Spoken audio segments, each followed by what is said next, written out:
میں جی عمران مختار، نیریٹو سے عمران مختار کے ساتھ، اور میرے ساتھ ہیں عامر رانا۔ تو آج ہم ایک بڑی ڈیولپمنٹ ہوئی ہے کل سے، ایک یو این کی پینل کی رپورٹ آئی ہے جنہوں نے یو این سیکورٹی کونسل میں رپورٹ جمع کرائی ہے کہ جو افغان طالبان ہیں وہ ابھی بھی ٹی ٹی پی کی سپورٹ کر رہے ہیں، اس کے باوجود کہ پاکستان ہمیشہ ان کو کہتا رہا ہے کہ اس کی سپورٹ چھوڑ دیں گروپ کی، کیونکہ ہمارے اندر پاکستان کی ٹیریٹری کے اندر بہت سے اٹیکس کر رہے ہیں۔ تو اب عامر رانا صاحب سے پوچھیں گے کہ اس رپورٹ کے کیا مندرجات ہیں اور اس کی کیا ڈیٹیلز ہیں۔ دیکھیے، یہ رپورٹ تو ایک یو این کی جو سیکورٹی کونسل ہے وہ جائزہ لیتی ہے پوری دنیا کے اندر سیکورٹی کی صورتحال کا۔ تو افغانستان کے اوپر اس کا ایک اسپیشل گروپ ہے، اس کو کئی سالوں سے وہ دیکھ رہا ہے، اور اس دفعہ انہوں نے کہا کہ جی ٹی ٹی پی کا پاکستان کے اندر تو مسئلہ تھا، پچھلی رپورٹوں میں بھی ذکر آتا رہا، لیکن اس مرتبہ جو رپورٹ وہ طالبان کے لیے زیادہ پریشان کن ہے، کیونکہ اس مرتبہ اس رپورٹ نے کہا کہ نہ صرف ٹی ٹی پی جیسے عناصر بلکہ جو انصاراللہ تاجکستان کے جو ملیٹنٹس ہیں ان کو بھی پناہ دی ہوئی ہے طالبان نے، ای ٹی آئی ایم جو چائنا کے اندر ایکٹیو ہیں، اور بہت سارے ایسے گروپس، القاعدہ کے بارے میں بھی اس رپورٹ نے بڑی خوفناک وارننگ دی ہے کہ طالبان جو ہیں ان کو ابھی تک پناہ دیے ہوئے ہیں اور ان کو ٹالریٹ کر رہے ہیں۔ پاکستان کا کیس تو دنیا کے علم کے اندر ہے کہ ٹی ٹی پی ہے اور وہ پاکستان کے اندر کیا اس کے مقاصد رکھتے ہیں، لیکن میرا خیال ہے کہ اس مرتبہ کی جو رپورٹ ہے وہ زیادہ طالبان رجیم کے لیے سوچنے کا مقام ہے۔ ایسے لگتا ہے کہ طالبان کی رجیم جو ہے اسی 90s والے فیز کے اندر جا رہی ہے۔ اس وقت یہ ڈینائی کرتے تھے جی ہمارے پاس جو ہے وہ عسکریت پسند نہیں ہے، القاعدہ نہیں ہے، یہاں پہ کچھ نہیں ہے، یہ پروپیگنڈا ہے۔ تو پروپیگنڈا کے اندر وہ ابھی تک ہیں، ابھی بھی ڈینائی کر رہے ہیں کہ جی یہاں پہ تو کوئی ملیٹنٹ ہے نہیں، نہ یہاں پہ ٹی ٹی پی ہے، نہ یہاں پہ القاعدہ ہے، نہ انصار اللہ ہے، نہ ای ٹی آئی ایم ہے۔ لیکن دنیا کو پتہ ہے، اور یو این کی سیکورٹی کونسل کی جو رپورٹ ہے وہ پوری دنیا کی جو انٹیلیجنس جو اس خطے کے اندر خاص طور کے اوپر افغانستان کے اوپر نظر رکھے ہوئے ان کی رپورٹوں کے اوپر مبنی ہے۔ وہ کوئی ہوائی بات نہیں ہے کہ جس کو طالبان یہ کہہ کے ریفیوز کر دیں کہ بھئی یہ تو ہمارے خلاف کوئی پروپیگنڈا ہے اور یہاں پہ کچھ نہیں ہے۔ یہ عامر صاحب، اس میں ایک رپورٹ میں نے ایک پوائنٹ دیکھا ہے بڑا امپورٹنٹ ہے، میں اس پہ آپ سے بات کرنا چاہوں گا کہ انہوں نے لکھا ہے کہ مفتی نور علی مسعود جو ٹی ٹی پی کو ہیڈ کرتے ہیں، ان کی فیملی $43,000 پر منتھ وصول کر رہی ہے فنڈنگ۔ یہ فنڈنگ افغان طالبان دے رہے ہیں، اتنی بڑی رقم کہاں سے آ رہی ہے اور اس کو کیسے یوٹیلائز کرتے ہیں، اس کا ذرا تھوڑا سا بتائیں۔ دیکھیے، اس کے اندر طالبان کی تو پوری سپورٹ ان کو ہے، اس میں تو کوئی شک نہیں ہے، وہ فائنینشلی کسی حد تک ہوگی ان کو، لیکن ہمیں یہ بھی پتہ ہے کہ ٹی ٹی پی کے جو بین الاقوامی رابطے ہیں اور ان کے جو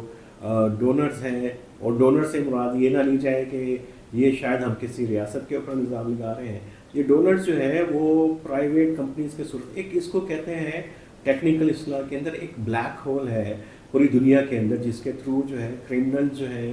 آرگنائز کرائم جو ہے کے گینگ جو ہیں وہ بھی اس کو یوز کرتے ہیں، چیلنج کو دہشت گرد بھی یوز کرتے ہیں۔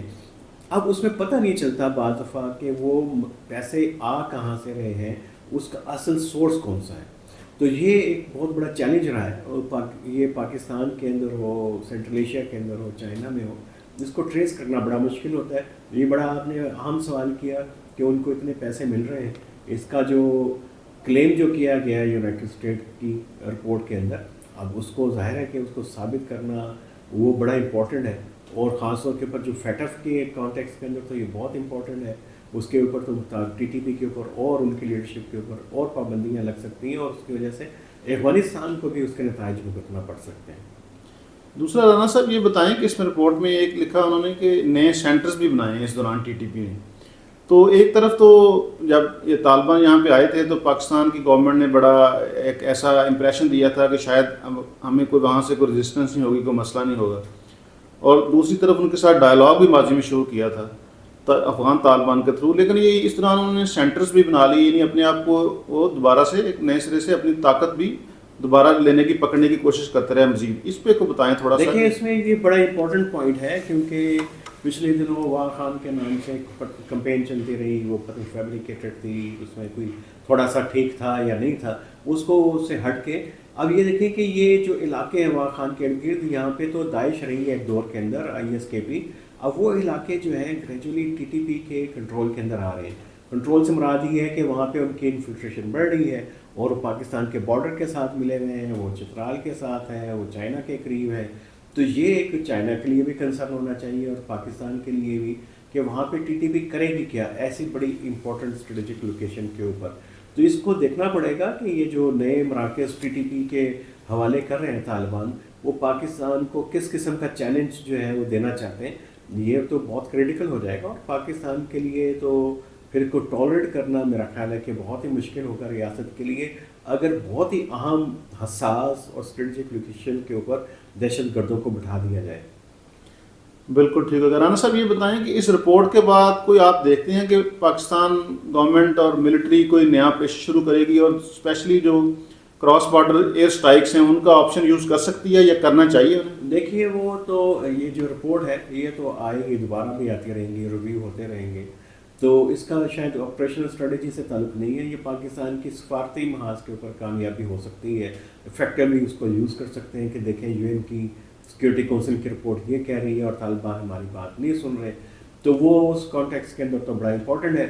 لیکن پاکستان کے پاس ہر وقت یہ آپشن تو ہے کہ پریمپٹیو اسٹرائک کر سکیں, اور اس وقت تو گلوبل نارم جو ہے بن چکا ہوا ہے کہ بے شک اس کے انٹرنیشنل لا کچھ بھی ہو, لیکن پوری دنیا تسلیم کرتی ہے ہر ریاست کا جو حق ہے اپنے ڈیفنس کا. اگر ٹی ٹی پی وہاں بیٹھے گی اور خاص طور کے اوپر حساس جگہوں کے اوپر بیٹھے گی تو پاکستان کے پاس تو حق ہے, وہ تو سرجیکل اسٹرائکس کا ہو, افغانستان میں جا کے کرنے کا اسٹرائکس کا ہو, یہ سارے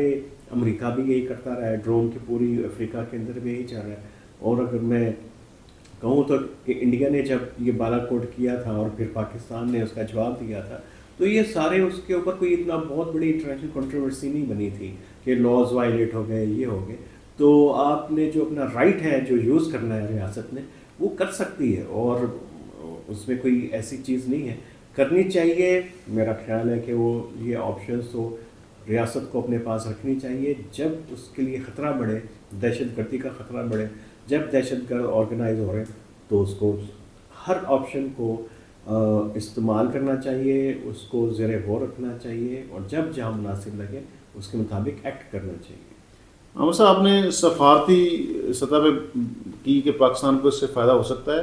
یہ تھوڑا سا اس کو الیبوریٹ کریں کہ یہ کتنا پاکستان اس پہ لیوریج لے سکتا ہے اس رپورٹ کی بیسس پہ, اور طالبان پہ کتنا پریشر آ سکتا ہے اس پہ؟ دیکھیے طالبان کے اوپر تو پریشر تو ظاہر آئے گا, کیونکہ وہ اس کے مذاکرات وہ ڈیل چل رہی ہے, چائنا سے معاملات بزنس کے چل رہے ہیں, سینٹرل ایشیا سے چل رہے ہیں, وہ اسٹرگل کر رہے ہیں باقی دنیا کے ساتھ تعلقات بنانے کے لیے. تو اس کانٹیکس کے اندر یہ ان کی جو وہ کوششیں ہیں اپنی کو تسلیم کروانے کی اور ایک لیجیٹیمیٹ بزنس کرنے کی دنیا کے ساتھ, اپنے نیبرہڈ کے ساتھ, اس کو ظاہر ہے کہ وہ اس کو خاصا دھچکا لگے گا. اور ابھی بھی جو رسک کے اوپر ریاستیں اس کے ساتھ انگیج کر رہی ہیں, وہ سینٹرل ایشیا کی ہو, چائنا کی ہو, اب انڈیا کے ساتھ جو تعلقات بڑھ رہے ہیں, وہ ایک رسک کے فیکٹر کو کنسیڈر کرتے ہوئے طالبان کے ساتھ انگیجمنٹ چل رہی ہے. تو یہ اس کو رسک کو مزید بڑھا دیتی ہے اس طرح کی جب رپورٹس آتی ہیں انٹرنیشنل اداروں کی. بالکل ٹھیک. عامر صاحب یہ بتائیں کہ ویسے جو افغان طالبان ہے وہ اتنا پریشر,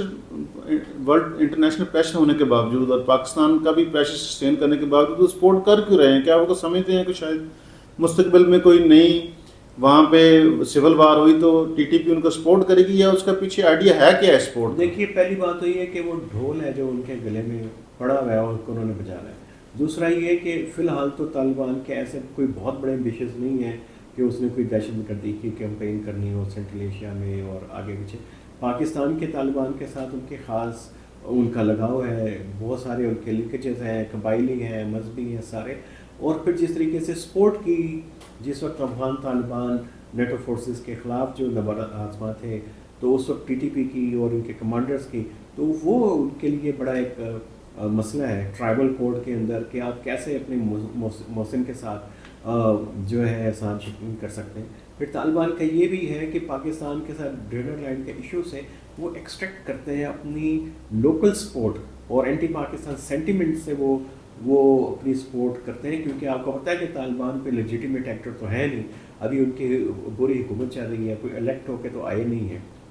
تو پبلک سینٹیمنٹ جو ہے وہ ایک دور میں طالبان کے آنے سے پہلے طالبان اور پاکستان کے یکساں خلاف تھا. اب طالبان پورا ملبہ پاکستان کے اوپر ڈال رہے ہیں, تو جب بھی وہ کوئی ٹی ٹی پی حملہ کرتی ہے, پاکستان کوئی بیان طالبان کے خلاف دیتا ہے, تو ایک دم سے وہ پبلک سینٹیمنٹ جو بہت اگینسٹ تھا افغان طالبان کے,